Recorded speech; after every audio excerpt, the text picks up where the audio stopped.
Hi guys, it's Brittany here. For those of you guys who don't know me or my channel, my name is Brittany, and I wanted to make a video that's just a little bit different than the videos that I typically post. This video is more about an inspirational video and my journey through battling cancer. So I'm going to kind of talk about my story, how I found out I had cancer, and like what we had to do and where I'm at now and kind of how I cope with it. So as I stated, my name's Brittany. I'll be turning 31 years old here in a couple months. Yay, 31st birthday. I was diagnosed with a very fatal type of skin cancer back when I was 22 years old. I was diagnosed with malignant melanoma, and how this all came about is I went into my family practice physician for an ear infection. Since I was spending some time in Georgia for a while, doing a lot of swimming in the pool in a lot of humid weather, and towards the end of my trip, my right ear was like killing me to where it was super excruciating pain. And I thought at first, hey, maybe there's just water in it from the pool and the humidity and stuff like that. So I went to my family practice physician as soon as I got home, and she had noticed that I had a very small freckle right here on my forehead that had started to turn black. And I noticed about a week prior when I was doing my eyeliner that it was black. It was extremely small. The size of it, I can show you guys here. The size of it was very similar to like this one right here. Very, very small. I have a ton of these freckles all over the place, probably from being a preemie. I was 1 pound 6 ounces at birth, born 24 weeks early, and I was under a heat lamp most of my life for the first like 3 months of life. So that could be why I have all these little freckles and having a fair complexion. So anywho, what happened is I went to the doctor and she was like, Britt, I don't like the looks of this little freckle right here on your forehead. Do you mind if we biopsy it? And I was like, sure, no problem. And I had asked her, I said, how often does this come back as cancer? And she said, well, you're so young, you know, about 98% chance it's gonna be benign, so meaning non-cancerous. And there's just a couple percent chance that it will come back malignant. But she said, not to worry, you're young. I don't foresee this being any sort of malignancy. So you should be okay, but we just need to take precaution. So about a week later rolls around, and I remember this just like it was yesterday. It was very traumatic for me. I was upstairs on MySpace back in the day when there was MySpace, just on there checking my stuff, typing away, and I get a phone call at 11 at night from the doctor. And I'm thinking, okay, maybe it's an automated email, or automated voicemail reminding me of my appointment. I'm not gonna panic yet. And when she was actually on the line, I was thinking, uh-oh. She was like, Brittany? And I'm like, this is her. And she's like, hi there. You know, it's the doctor calling. And I'm like, okay. And she's like, we got your pathology report back, and I'm sorry to be the one to break this to you, but you have malignant melanoma. And I was just like, wait, so you're telling me this is skin cancer? And she said, yes. And then that's when she said, we will figure out your treatment option tomorrow in the morning. And at that point, I was on the floor, like sobbing, hysterical, couldn't breathe, couldn't believe it. I was just like in such shock, thinking, okay, I've been through a lot already as it is. I was a preemie when I was born. I've had cryotherapy eye surgery on both my eyes. I've had a retina detachment. I've had jaw surgery where my face was broken in 8 spots and had to have a reconstructive jaw surgery like 2 years prior to my cancer diagnosis. And I was thinking I should be good, hopefully, for the next 10 years without anything bad going on with my health. And then I get diagnosed with malignant melanoma. So what ended up happening is I went to a first doctor. He was a dermatologist and he was extremely rude. I went to see him the very next day and asked, what are we doing? Are we doing chemo, or how are we gonna treat this? And he basically said, you're gonna be getting it cut out. And I was like thinking, okay, we'll just go with the incision. And that's when I started crying. And I told him I've just been through so much with my health, you know, being so young. And his remark was, well, you're going to be going through a lot more now that you have to deal with this. And that's when I said, thank you for your time. Goodbye. I am going to see a different doctor for another opinion on surgery because you are not touching my face at all.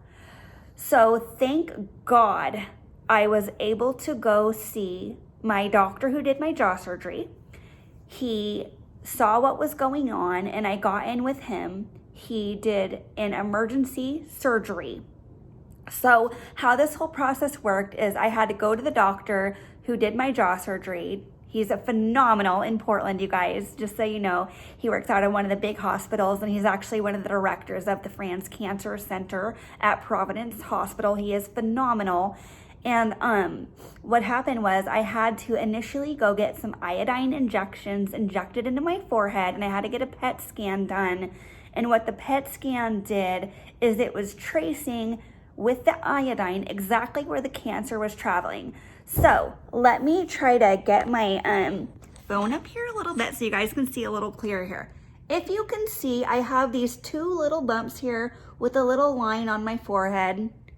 You can't really see it too bad unless I point it out, but I had to get an injection here, one here, one here, one here. And let me just tell you guys, those injections were the worst pain of my life because they didn't numb it for me at all. And it felt like fire going straight to my forehead. I have a super high pain tolerance and usually I never cry. Like nothing bothers me at all just from being a preemie and stuff. And I've been through so much already. So I thought, this is going to be nothing. I got this. And lo and behold, it hurt like a mofo. I was screaming and thinking, no, quit doing more. And they had to just do all 4 of them at separate times. And then I had to lay there for like a half an hour to let the iodine kind of go down the lymphatic system. And where the cancer was spreading next is it was traveling to a lymph node here in my neck. And I actually have a scar right here because they had to take the lymph node out of my neck right in here. And doctor, he cut right along the crease line, which is great. So you can't really notice it all that much except for that little like inflammation kind of right here. And I don't really have any feeling left in my neck anymore or my forehead after surgery. So after getting the PET scan done, doctor was then able to see exactly where he needed to remove. And my surgery was about 10 hours. He had to go in and keep checking my areas of the cells to see where the cancer was and where it stopped, just to ensure that he was within margin. So the margin is like where your healthy cells are and where the cancerous cells are. So they had to make a pretty wide border here on my forehead, even though this was like a super tiny freckle, like really small, just to be safe that they got all the cancer. And then they also had to remove precancerous freckle on my back as well during my malignant melanoma removal. So I'm just so blessed like that cancer's gone. You know, I've had a couple scares recently and stuff, and I have to go in every 6 months now for the rest of my life to my oncologist. And what she does is she does a very, very thorough skin check to ensure that nothing's looking abnormal. And then if there are things looking abnormal, we do biopsies. So like there's a biopsy here. I've had so many of these though, guys, throughout my whole entire life. There's like one over here. I probably had at least like 50 of them. I've had so many. They're all over my whole body. All these biopsy marks. But that's okay. And my doctor, like she said, that my chance of getting more melanoma is going to be very high. And this is probably not going to be my last one. So we just got to keep an eye on it and everything. Just to make sure that we're catching it in time. Because the last thing we want is it to spread and then grow throughout my whole entire body, which would not be good. So that is my journey that I've had with malignant melanoma at an extremely young age. And, you know, even though this was years ago, not even 10 years ago now, but it's something that's still in the back of my mind all the time. Like, I think about it almost every single day, and I have to be so careful with being out in the sun. I've never been into tanning or anything like that, so I didn't get this from like laying in a tanning bed or being out in the sun and letting my skin just burn time and time and time and time again. So now I just have to be so careful that I'm always applying sunblock. I always wear my hat anytime I'm in the Rubicon with the tops off especially. And I'm always constantly applying sunblock to exposed skin areas. So you just got to be careful. And then you also just got to make sure you're always eating like good food, healthy, nutritious food, not like a bunch of fast food and junk. And I always try to do a good exercise routine consisting of, both cardio and strength training. I work out typically 5 to 6 days a week with weights 3 days a week. So along this topic of malignant melanoma, you guys, like I said, I've never been one to tan or anything like that. I don't smoke, I don't drink, I do not do drugs, I do not smoke marijuana, I don't do anything like that to damage my health or put my health in jeopardy. But I did want to let you guys know, like, if you guys have never had melanoma or anything, or don't even have a family history of melanoma, I recommend still going into a dermatologist to get an annual skin check. Like, I was the first one in my family on both sides to ever have malignant melanoma. So it's not like something that, ran in my family. This just happened to me. I was unlucky and got it. Now I really have to be on top of it. So what I recommend doing, guys, is going into your dermatologist once a year, at least once a year. So that way you can get a thorough skin exam, because I cannot stress the importance of having your skin looked at, especially if you live in Oregon like myself. We are the third highest state of incident to have people getting malignant melanoma. And the reason for that is that people will be outside on days where it's overcast, but there's still those bad UV rays hitting your skin. So you really have to be careful, guys. And if you've ever had malignant melanoma, I recommend going in every 6 months for your skin exams. I cannot stress the importance of it, guys. I'm really hoping that my videos can help inspire you.